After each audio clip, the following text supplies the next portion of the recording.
నమస్తే అండి, నేను రత్నపిల్ల. తెలంగాణ వీర మహిళా విభాగం కల్వకుంట్ల కవిత గారు జనసేన అధ్యక్షుడు పవన్ కళ్యాణ్ గారి గురించి సీరియస్ పొలిటీషియన్ కాదు, అనుకోకుండా డిప్యూటీ సీఎం అయ్యారు అంటూ విమర్శిస్తున్నారు.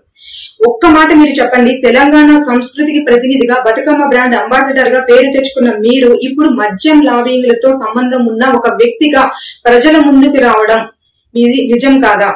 తెలంగాణ ఆడబిడ్డని అంటారు కదా, మరి తెలంగాణ ఆడబిడ్డలు ఏం నేర్చుకోవాలి మీ రాజకీయ జీవితం గురించి? ఎవరికి ఆదర్శంగా మీరు నిలిచారు? పబ్లిక్ సర్వెంట్ గా కాకుండా పబ్లిక్ మార్కెట్ బ్రోకర్ గా ప్రజలు మిమ్మల్ని చూస్తున్నారు. ఇది నిజం కాదా? పవన్ కళ్యాణ్ గారి గురించి విమర్శించేంత స్థాయి మీకు ఎక్కడ ఉంది? మీ ఐడెంటిటీ ఏంటి అసలు? వారసత్వ రాజకీయాల్లో భాగంగా మీరు రాజకీయాల్లోకి వచ్చిన వ్యక్తి కాదా? పవన్ కళ్యాణ్ గారిని విమర్శించే ముందు ఒక్కసారి మీరు ఆత్మ విమర్శ చేసుకోండి. 10 సంవత్సరాలు పార్టీని పెట్టి 2 చోట్ల ఓడిపోయిన నిలబడిన వ్యక్తి, గెలిచి చూపించిన వ్యక్తి పవన్ కళ్యాణ్ గారు. డిప్యూటీ సీఎం అనే పదవికి వన్నె తీసుకొచ్చిన వ్యక్తి పవన్ కళ్యాణ్ గారు. ప్రజల కోసం తన సొంత డబ్బుని కూడా ఈ రోజుకి ఖర్చు చేస్తున్న ఏకైక వ్యక్తి పవన్ కళ్యాణ్ గారు. నిజామాబాద్ లో మీరు ఎంపీగా గెలుపొంది నెక్స్ట్ టైం ఎందుకు మీరు ఓడిపోయారు? ప్రజలు మిమ్మల్ని ఎందుకు గెలిపించలేదు? ప్రజలు ఎందుకు మిమ్మల్ని చీకొట్టారు? ఓడిపోయిన తర్వాత మళ్ళీ మీ కుటుంబ రాజకీయాల వారసత్వంగా ఎమ్మెల్సీగా మళ్ళీ మీరు ఎన్నికయ్యారు. అంటే కుటుంబ రాజకీయం తప్పించి మీ సొంత ఐడెంటిటీ ఏముంది? లిక్కర్ స్కామ్ లో జైలుకెళ్లి మీరు వచ్చిన విషయం ఎవరికి తెలియదు అనుకుంటున్నారా? ఒకవైపు తెలంగాణ సంస్కృతిని ప్రోత్సహిస్తాం, మహిళా సాధికారత కోసం మేము పనిచేస్తున్నాం అన్న మీరు అసలు ఎంతమంది మహిళల్ని మహిళా సాధికారత దిశగా ఉపాధి అవకాశాన్ని కల్పించారు? ఒకసారి చెప్పండి.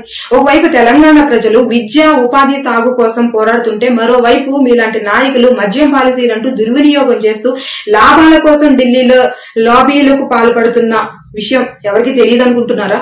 సో మీరు పవన్ కళ్యాణ్ గారి గురించి మాట్లాడే అర్హత మీకు లేదు. నోరుని అదుపులో పెట్టుకుని మాట్లాడితే మంచిది.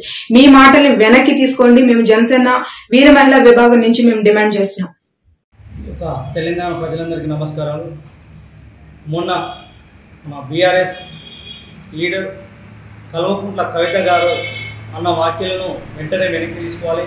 మా అధినేత శ్రీ పవన్ కళ్యాణ్ గారి మీద అనుచితమైన వ్యాఖ్యలు చేయడం జరిగింది.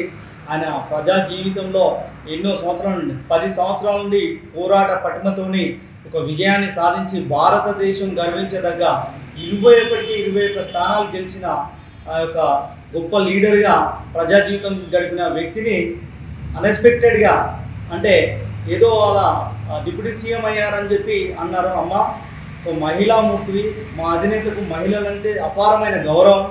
మీరు కేసీఆర్ కడుపులో పుట్టినందుకు మీకు కవిత అనే పేరు వచ్చింది. అసలు కవిత అంటే పద్యం అనుకున్నాం మేము. అసలు పద్యం కాదు, కవిత అంటే మద్యం అన్నట్టు ఉన్నది మీ వ్యవహారం. ఒక లిక్కరు దాంట్లో అంత స్కామ్లో మీరు పోయి మన ఢిల్లీ సీఎం కూడా కింద కూర్చోబెట్టి ఆయన గద్దె దించిన వ్యక్తి మీరు. అంత మహోన్నతమైన మహిళలు, తెలంగాణ ప్రజలకు, మహిళా లోకానికి దుర్మార్గమైన పేరు తెచ్చిన మహిళలు మీరు ఇంత దారుణంగా మా అధినేతను అవమానించడం, ఈ మాటలన్నీ మీరు వెనక్కి తీసుకోవాలి. ఇది మేము జనసేన పార్టీ పాలకుర్తి నియోజకవర్గం నుండి మేము ఖండిస్తున్నాము.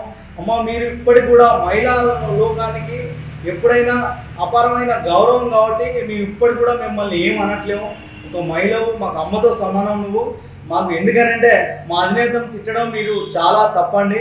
ఎందుకంటే మీరు భారతదేశమే ఎదురు చూసింది ఇంత యొక్క 21కి 21 స్థానాలు రావడం వల్ల. మోదీ గారు నిండు సభలో పార్లమెంట్లో పవన్ కళ్యాణ్ గారు వ్యక్తి కాదు శక్తి అని అన్నారు. మీరు ఈ విధంగా కూడా మీరు అవగాహన చేసుకోకపోతే మీరు ఏదో అంటే ఇప్పుడు మిమ్మల్ని మర్చిపోతారు. మాకు పేరు రావాలంటే, నీకు పేరు రావాలంటే పవన్ కళ్యాణ్ గారిని ఒక మాట అంటే నేను నేషనల్గా తెలిసిపోతా అనే ఉద్దేశంతో మీరు